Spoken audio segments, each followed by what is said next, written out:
welcome to this Friday's Travelin' Young, and this is a special one. As you can tell, we all have earphones right now, because what we're going to do is we're going to do a reaction. We asked if you guys, I think it was when you and I did a video, and we said, would you enjoy seeing us react to one of our own videos to see if we think differently now versus when we made said video.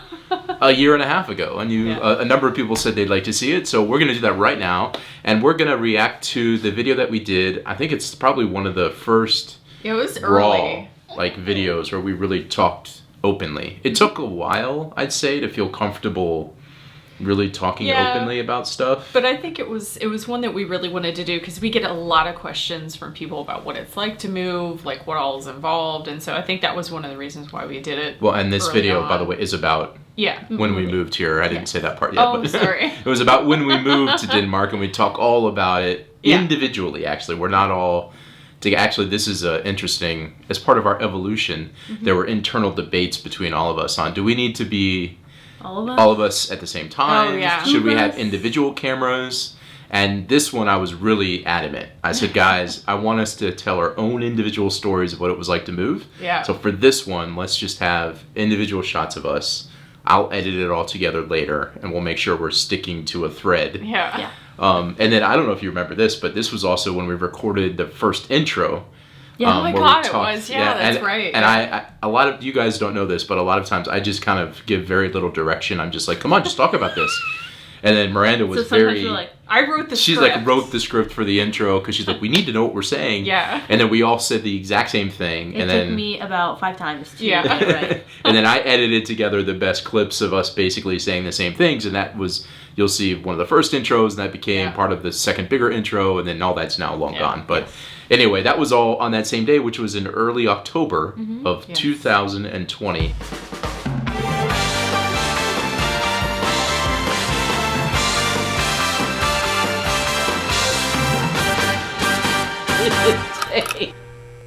Hi, I'm Miranda. Hi, I'm Joshua. Hi, I'm Maya. We spent our lives traveling the world. Oh yeah. 2018, we moved from Chicago, Illinois to Copenhagen, Denmark. Now we want to share with you how our new lives abroad is keeping us young. Keeping us young. Are helping to keep us young. Keeping us young. A lot of people ask us why we moved here. Well, it really wasn't because of politics or anything. I like that part. Just like, why? Why? It's just like it's almost like some kind of like infomercial. Like, I like they just. Why is he? Why? Is he suffering from depression? Why? Is the? Why? You look so serious. Yeah, we all are very we're serious super serious. In this video. We moved here because we wanted to experience something different. I came here and I started noticing them, but after a while it got better. I feel like it's kind of like. I feel like I struggled a little with this video because I really had a hard time when we first moved here. So I feel like sometimes it's kind of hard to talk about when we first came here. With being because I really had a hard time. And so. And this was the first video that that you talked a ton. Also. Yeah. So I didn't really, and we didn't have that many videos yet. And so I didn't want to go into the depths of, exactly how I felt when we came here. I just wanted to be like, yeah. He decided that he was going to go to this convention that he always goes to and just kind of talk to some of the people there to see if there were any opportunities abroad. And he got put into contact with a partner here in Denmark. And I know we weren't that used to being on camera, but we all sound really depressed. Yeah, I would agree with you. That does sound super sad. Sorry. Here. And he talked to people and and we moved. Got a job here. Not just, we all sound so depressed in this video. Before we left, we didn't officially know that we were moving here until February, so a few months before we left. So I remember I tried really, really hard for my classes because I was about to graduate middle school so that I could get into advanced classes in high school in case we went. And then how'd that pan out for you? I still to this day am so bitter about that. Oh So in February I had to take, the end of January I had to take my PSATs, which are like placement exams for high school. SAT, yeah. And the high school looks at them and says, if you should be in advanced classes. And in middle school I was already in advanced classes, and my teachers were like on us about these exams. And since we didn't know if we were moving yet, like it was like 50-50, I might go to Denmark or I might go to high school. So like I need to pass these tests just in case. Yeah. And I did so well, not on the math part. I did so well, I got into advanced biology, advanced reading, and advanced writing. And then we moved and it was for nothing. So I'm still bitter about it. Sorry. Well, I'm proud of you though. Good job. Thank you. Thank you very much. So I had met some people, as I said, and I talked to them and found an opportunity, and I flew out here for an interview. But I had already had an opportunity in process. I didn't just move to Denmark looking for a job. I was still living in the U.S. And I just came here briefly for an interview because I'd already set everything up. Okay, this is not serious, but that was a moment where I think I was about to burp, and then I held it in. Oh my God. And, it's very, very serious moment, and I felt like I had to burp and I didn't. I held it in. One of the most difficult things that we had to figure out, besides our visas, was actually my schooling, because the schooling here in Denmark is considerably different than it is in the US. And I remember calling gymnasium. So let's stop this for a minute. Do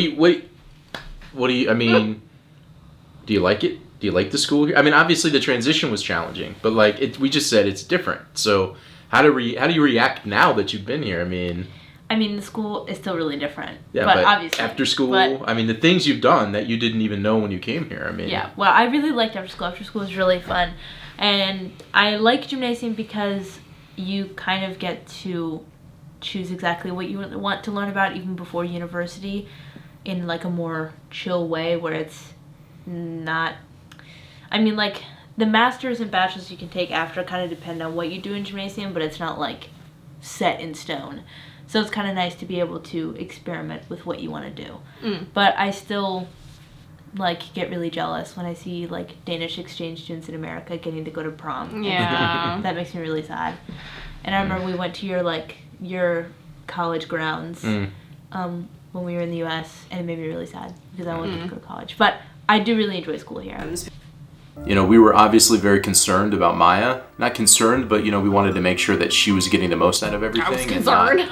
I like that. I go, obviously we were very concerned about Maya. Well, not concerned. I contradict myself immediately.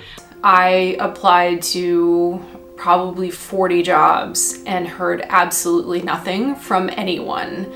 Or if I did hear something, then it was a rejection. I even got rejected from taking care of bunnies at a children's zoo. So that was a really low point. I couldn't even get a job taking care of rabbits. So...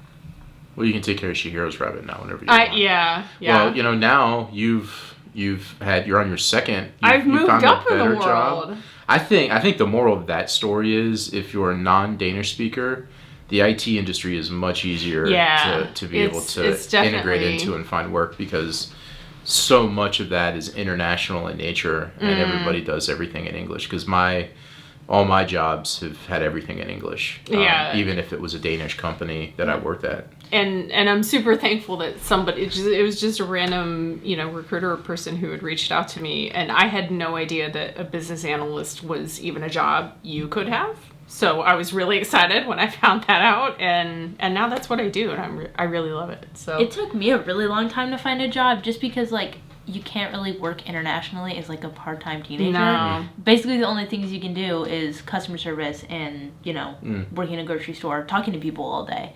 And so it took me a really long time because obviously someone would probably rather hire a Danish person in their grocery store than me, who, I speak Danish, but of course I'm not perfect. So I'm very lucky that I got a job and someone gave me a chance. Yeah. Well, it was really hard because I think it was especially harder for me since I'm so much older. I was 14 when we came here, and everyone was, like I said before, everyone in my class had already been together since they were 6.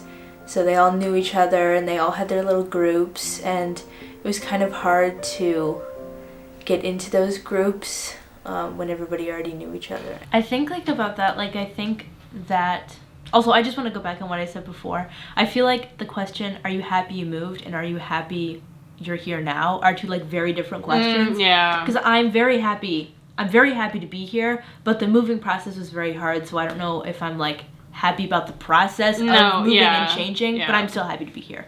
I just wanted to say that. I'm not unhappy to be in Denmark. I'm very glad to be here. But about this, like this struggle with making friends when everybody already knows each other is kind of something I only dealt with in folk school. Because after that, everyone's all new. Like, some people in gymnasium know each other before, but for the most, like, nobody really knows each other.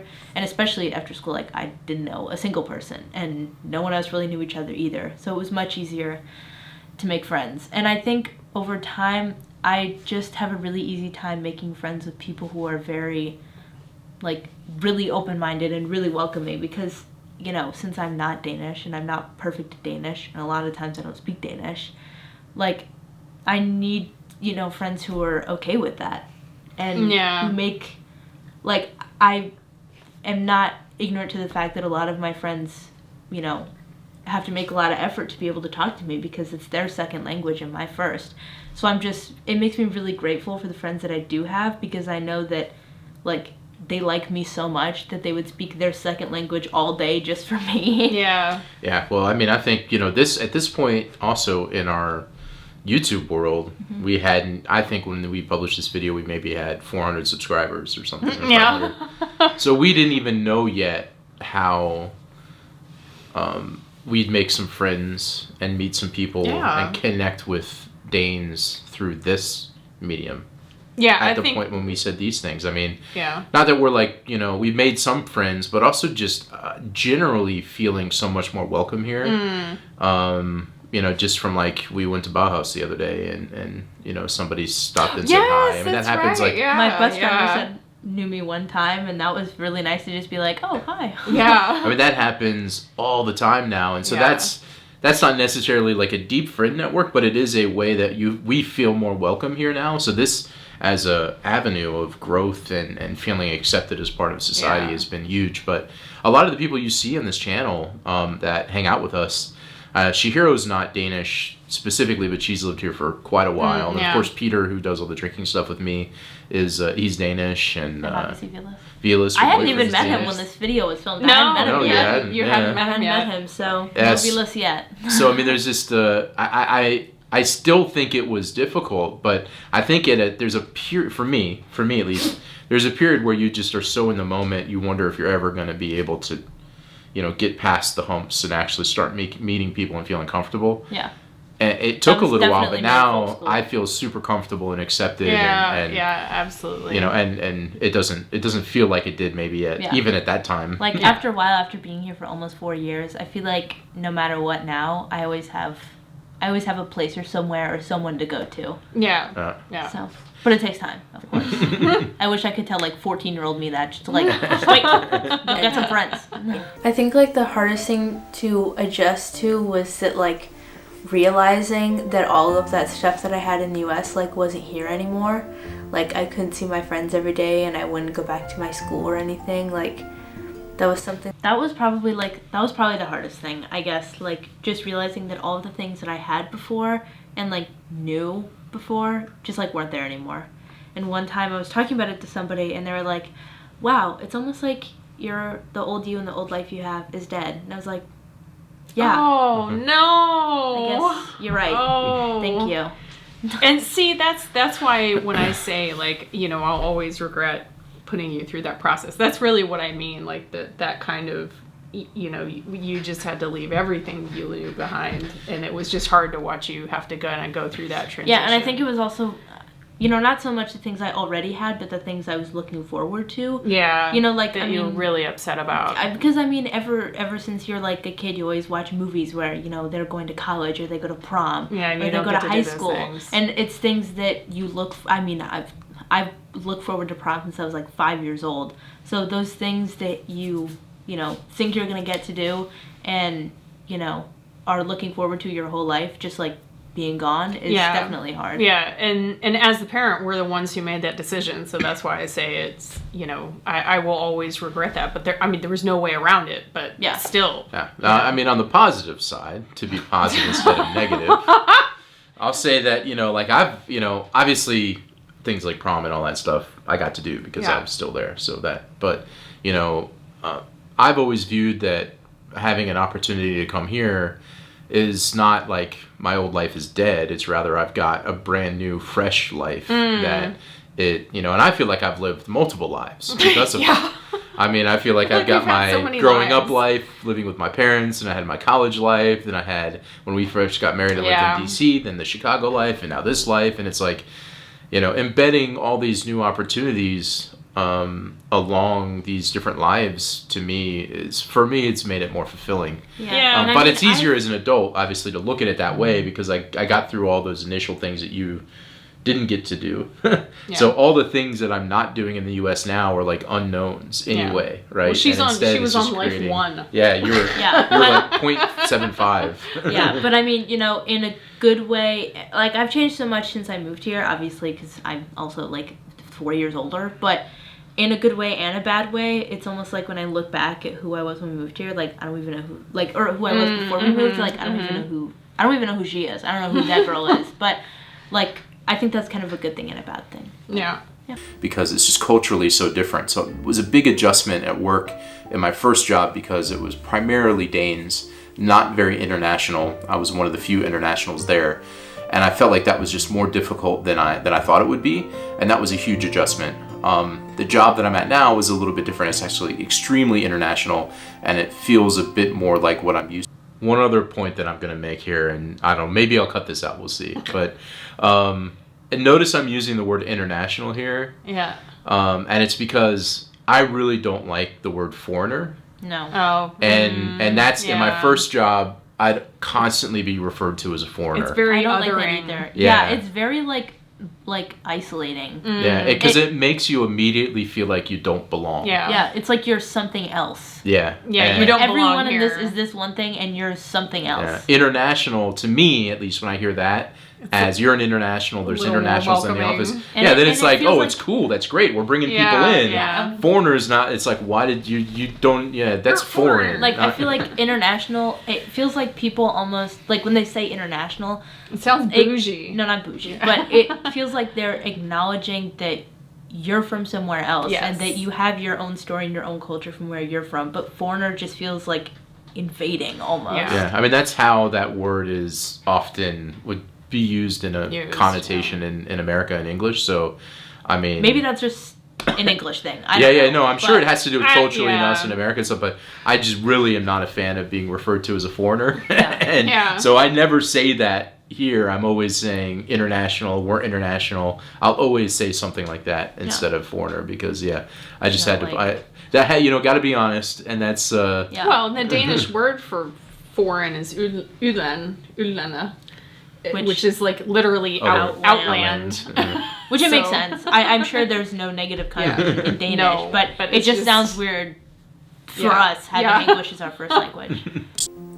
Probably one of the more frustrating things that I've experienced is my inability to learn Danish well. I can read it and I can write emails and things like that, but as somebody who's always picked up languages really quickly, it is incredibly frustrating to me that I can't pick up Danish quickly. It is kind of, for me, it's gotten better, but I've reached the point now where I really want to speak Danish to people, and then I just psych myself out. Yeah, I was in Espresso House yesterday, and I was going to be like, croissant med ost og skinke og stor latte, and I'm like, no. I'm going to say it in English. I feel like I don't really have a problem speaking Danish to people I know that I probably will never see again.